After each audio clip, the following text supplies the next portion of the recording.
Ayan, nandito na naman ako. Ayan, magandang gabi sa inyo, di ba? Ayan, yung mga jowa dyan, yung mga, ayan, pamintang buo dyan na may mga jowa, tapos yung mga lalaki naman dyan na may jowang mga babaitan. So, ayan, may tips ako sa inyo para maiba naman kung paano, ayan, magkaroon kayo ng forever, di ba? Para hindi kayo yung parang nanlalamig ng yung jowa ninyo sa inyo. So, ito lang gagawin niyo. Ito lang kailangan ninyo, di ba? O parang ito saan ba kailangan to, di ba? Dito. Ayan. Pag may ganyan ka kasi nako, hindi ka fresh tignan, mukha kang sanggano, di ba? So, ito lang, ganyan ka lang. Tingnan niyo kung anong mangyayari, di ba? Magiging fresh ka talaga. So, tingnan niyo, oh, ahahitin ko muna. Ganyan ang mag-ahit. Dapat, ganyan. Dapat nakanganga, parang nahuhulog dito, Di ba? Ashtray lang. Mahulog kayo. Sige.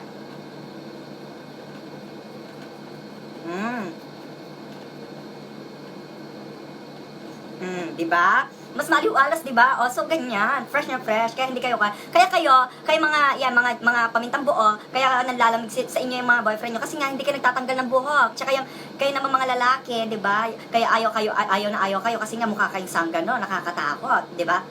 Kaya alam niyo na kung anong gagawin ninyo, di ba? Ito lang kailangan ninyo, kung nanlalamig yung mga kung nanlalamig yung mga jowa ninyo, ay makipag-sex sa inyo, alam niyo na, nako, makapal yung bulbul ninyo, yun yun, kaya ahitin nyo. Kasi baka sinabi ng jowa ninyo, nako, may kuto, tayo na, pumapasok sa kon ko, pukelya ko, nako, nagkukon sila doon, nag-excursion sila, nako, season, di ba? Baka may mga kuto, nako, naglalakbay aral, ayan, field trip sa mga pukelya nyo, sa TikTok ninyo, di ba? O kaya sa inyo, di ba, sa mga pamintang buo, di ba, matataas ang kilay, matataray, di, gamitin nyo din ahitin nyo na rin, para mas maganda talaga sa kwan, twerk it like Miley, di ba? Para maganda talaga, di ba? Mukha kayong nasa Lord of the Rings, yung gumagano, my precious, gano'n, para bongga, di ba? Para entertainment talaga. Tsaka, yung kwan naman sa mga pamintang buo, di ba? Kailangan nyo din to, kaya hindi masyadong naipapasok sa septic tank ninyo.